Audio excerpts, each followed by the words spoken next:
We're unveiling the new Samsung Interactive Display WAF. It boasts several hardware updates, some immediately noticeable, others more subtle. Let's start with the ports. On the front, side, and back, the WAF is designed with expandability in mind. On the front, you'll find HDMI ports, 2 USB ports, a 65-watt power-enabled USB-C port, and a touch input.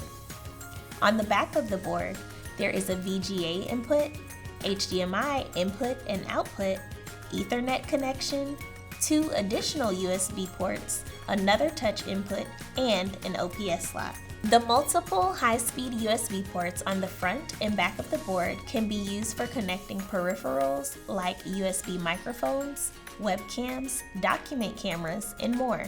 Because of the 2 15-watt front-facing speakers that deliver loud and rich sound, most classrooms won't need to worry about external speakers. Beyond the physical ports, you'll immediately notice how responsive everything feels. This is thanks to the octa-core CPU, which easily handles multitasking and running multiple apps simultaneously. You will also notice on the front of the device there are physical buttons for power, volume control, returning to home, and more.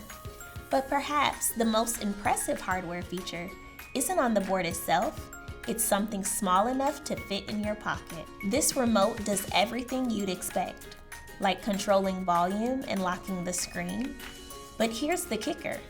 The navigation buttons also double as a slide navigation tool for slides on the Android operating system, Google Slides, or PowerPoint presentations on your connected device. The WAF was designed with flexibility and expandability in mind.